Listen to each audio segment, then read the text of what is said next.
राम मंदिर चढ़ावा चोरी मामले में पुलिस और एसआईटी की जांच के बीच अहम खुलासा हुआ है। अब एक ही शिफ्ट में चढ़ावे की गणना के पीछे बड़ी वजह सामने आई है।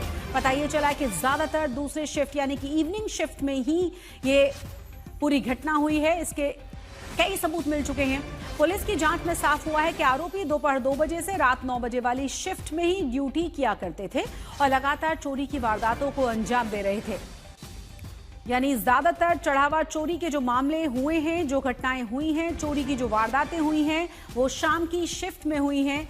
आरोपी ज्यादातर एक ही शिफ्ट करते थे और अविनाश ने यह खुलासा किया है कि 2 बजे से लेकर दोपहर रात के 9 बजे वाली शिफ्ट में ही वो ड्यूटी करते थे और चोरी की वारदातों को अंजाम देते थे।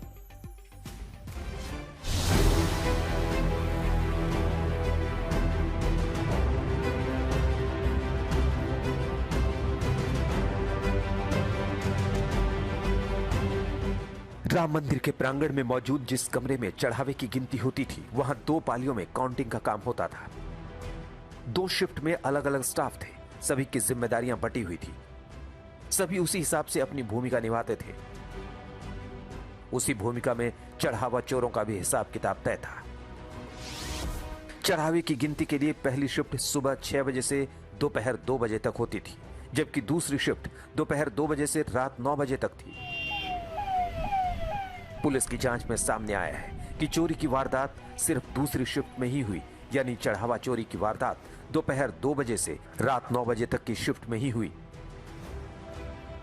इससे एक बात यह भी साफ होता है कि चढ़ावा चोरी के सभी आरोपी उसी 2 से 9 वाली शिफ्ट में काम करते थे। दरअसल शाम की शिफ्ट में चोरी करना आरोपियों के लिए ज्यादा आसान था। मंदिर चढ़ावा गिनती में दूसरी शिफ्ट के दौरान हुई और ये सभी चोरियां अनुकल्प मिश्रा, अविनाश पांडे के साथ साथ लवकुश मिश्रा, करुणेश पांडे, रामशंकर मिश्रा ने की है। सेकंड शिफ्ट चुनने की वजह भी सामने आ रही है। सेकंड शिफ्ट दोपहर 2 बजे से रात 9 बजे तक होती थी और ये वो वक्त होता था जब कैश लेकर बाहर निकलते समय न सिर्फ निगरानी कम होती थी, बल्कि इनके लिए कैश लेकर निकलना भी आसान हो जाता था। और यही वजह है कि 40 दिन में हुई 70 बार चोरी सिर्फ सेकंड शिफ्ट में हुई। अब पुलिस की तफ्तीश जैसे जैसे आगे बढ़ रही है तो इस चोरी की परतें भी सामने आ रही हैं। काउंटिंग की दूसरी शिफ्ट में चढ़ावा चोरी का खुलासा तब हुआ जब पुलिस ने 4 आरोपियों अविनाश शुक्ला, अनुकल्प मिश्रा, लवकुश मिश्रा और करुणेश पांडे से कड़ी पूछताछ की। हाल ही में पुलिस ने रिमांड लेकर इनसे सवाल जवाब किए। आरोपियों ने पुलिस को बताया कि 40 दिन में 70 बार चोरी की गई।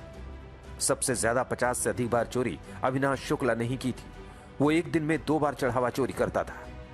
खुलासा यह भी हुआ कि अनुकल्प मिश्रा और अविनाश शुक्ला हर बार चोरी में एक दूसरे की मदद करते थे। जिन 40 दिनों का रिकॉर्ड पुलिस ने खंगाला है, उसमें से 5 दिन ऐसे भी रहे जब एक ही दिन में चढ़ावा चोरों ने 3-3 बार चोरी की। पुलिस की जांच में यह सच सामने आने के बाद ही राम मंदिर ट्रस्ट ने चढ़ावे की गिनती अब सिर्फ एक ही शिफ्ट में करने का फैसला किया है। नई व्यवस्था के तहत अब सुबह 9 बजे से शाम 6 बजे तक चढ़ावे की गिनती शुरू कर दी गई है। इस फैसले के बाद काउंटिंग में लगे कुछ स्टाफ ने काम छोड़ दिया है। तमाम खुलासों के बीच अयोध्या पुलिस रमाशंकर यादव उर्फ टिन्नू और सुभाष चंद्र श्रीवास्तव से फिर पूछताछ की तैयारी में है। पुलिस ने दोनों की 7 दिनों की कस्टडी मांगी है। पुलिस की याचिका पर 14 जुलाई को सुनवाई की उम्मीद है। संतोष कुमार शर्मा, अयोध्या, आज तक। तो संतोष शर्मा हमारे साथ तमाम जानकारी के साथ जुड़ गए हैं, जिनकी रिपोर्ट अभी आप देख रहे थे। संतोष, सबसे बड़ा और महत्वपूर्ण सवाल यह कि शाम की शिफ्ट इतनी कन्वीनियंट क्यों थी? क्या इसके बारे में खुलासा हुआ है? देखिए, शाम की शिफ्ट इसलिए कन्वीनियंट थी क्योंकि 2 बजे से रात में 9 बजे तक होती थी। और दूसरी चीज कि शाम के समय पर आसानी से, क्योंकि बैंक बंद हो जाता था, जो कैश बचता था वो उसी काउंटिंग रूम में ही रह जाता था। ऐसे में इनके लिए काउंटिंग के बाद निकल पाना आसान और जो सिक्योरिटी थी वो पहले से ही लैब सिक्योरिटी बहुत ढीली थी और रात के अंधेरे में तो और भी इनके लिए आसान होता था, क्योंकि जो कैश मिलता था, जो पहली रिकवरी हुई अनुकल्प मिश्रा से 2,25,000 की जो कैश बरामद हुआ 4 जून को, उसमें भी इस बात के लिए कि 2,25,000 कोई लेकर के अपने कपड़ों में छिपाकर ले जा रहा है, तो अगर दिन के उजाले में होगा तो किसी की भी नजर में आ सकता है, लेकिन रात के अंधेरे में अगर वो कपड़े में ये कैश पॉकेट में या कहीं और छिपा कर ले जा रहा है तो आसानी से पकड़ में नहीं आएगा, उसके कपड़े में वो दिखाई नहीं पड़ेगी गड्डी। और यही वजह थी कि इन लोगों ने 2 से 9 रात में 9 बजे की जो सेकंड शिफ्ट थी उसको चुना और उसी में ये चोरी हुई है। जो 2 शिफ्ट हो रही थी, सुबह की शिफ्ट में चोरी नहीं होती थी। ये सारे लोग अनुकल्प मिश्रा और लवकुश मिश्रा, कर्णेश पांडे, अविनाश पांडे, ये तमाम लोग जितने लोग थे, ये सारे लोग सेकंड शिफ्ट के ही आरोपी हैं और सेकंड शिफ्ट में ही चोरियां हुई हैं। जो 40 दिन में 70 बार चोरी की बात आई है, वो 70 बार की चोरी सिर्फ सेकंड शिफ्ट में है और उसमें भी 50 बार चोरी अविनाश पांडे ने की है। और इसके साथ ही साथ दिन में एक और भी महत्वपूर्ण बात कि दिन में 1 से 2 बार तो चोरी इनके लिए रूटीन हो गया था। कई बार जो मेरे पास जानकारी है कि 5 दिन ऐसे भी आई 40 दिनों में जब इन लोगों ने 3 बार चोरी की है, एक दिन में 3-3 बार पैसा लेकर के गए। तो आप अंदाजा लगाइए, करोड़ों लोगों की आस्था का सैलाब जहां उमड़ता है, जहां लोग पहुंचते हैं, वहां किस तरीके से इस घटना को अंजाम दिया जा रहा था। बहुत बहुत शुक्रिया इस तमाम जानकारी के लिए संतोष आपका। अपने दर्शकों को हम ये भी बता दें कि राम जन्मभूमि तीर्थ क्षेत्र के सीईओ पद के लिए गठित सर्च कमेटी की पहली बैठक हुई है। शनिवार को हुई इस बैठक में सीईओ पद के लिए मानदंड तय कर दिए गए हैं। फैसला किया गया है कि आवेदक को हिंदू धर्म से होना चाहिए, उसकी जो न्यूनतम शैक्षणिक योग्यता है वो होनी चाहिए ग्रेजुएशन, एडमिनिस्ट्रेशन या फाइनेंस में 20 साल का अनुभव होना अनिवार्य है। साथ ही अहम फैसला यह भी किया गया कि टेंपल मैनेजमेंट का अनुभव रखने वाले व्यक्ति को ही प्राथमिकता दी जाएगी। 18 जुलाई तक सीईओ के लिए आवेदन मंगाए गए हैं। शुरुआत में 3 साल के लिए सीईओ की नियुक्ति होनी है और नियुक्त सीईओ को अयोध्या में रहकर ही काम करना पड़ेगा। महीने में सीईओ के चयन की प्रक्रिया को पूरा करने की कोशिश की जाएगी। वास्तविकता तो यह है कि मैं नहीं जानता हूं कि 18 जुलाई की कोई तारीख है, मुझे इसकी जानकारी नहीं है और यह कार्य तो एक 3 सदस्यीय समिति है, वो करेगी। तो वो तो जो ट्रस्ट होगा उसके अधीन ही सीईओ होगा, वो स्वतंत्र नहीं है, वो ट्रस्ट के अधीन कार्य करेगा।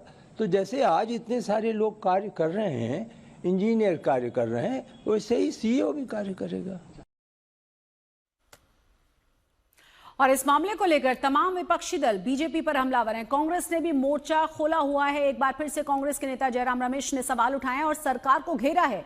उन्होंने सीधे प्रधानमंत्री मोदी पर भी निशाना साधा है।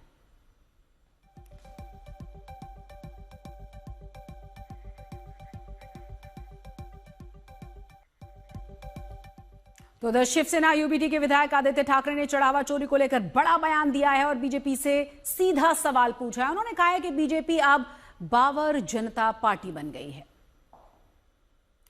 Absolutely, we are protecting Lord Ram from the BJP. The BJP is now Babar Janata Party. Absolutely, we are protecting Lord Ram from the BJP. The BJP is now Babar Janata Party. तो तमाम सियासी आरोप प्रत्यारोपों के बीच UP के CM Yogi Adityanath ने अखिलेश यादव और Samajwadi party पर बड़ा हमला बोला। उन्होंने आरोप लगाते हुए कल कहा कि इन्होंने सदैव भारत की विरासत और आस्था को अपमानित किया है।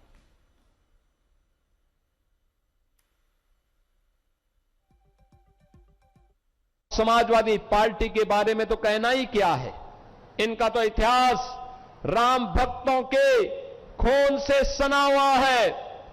इन्होंने भारत की विरासत का अपमान किया है, भारत की आस्था को सदैव अपमानित करने का कार्य किया है।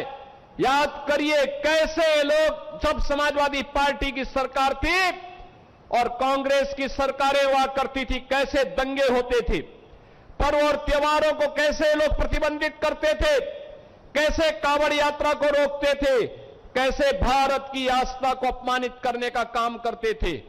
लेकिन आज जब डबल इंजन की भारतीय जनता पार्टी की सरकार मोदी जी के नेतृत्व में विरासत का भी सम्मान कर रही है और विकास के कार्यों को द्रुत गति से आगे बढ़ाने का कार्य कर रही है, तो कांग्रेस और समाजवादी पार्टी इसको पचा नहीं पा रही है।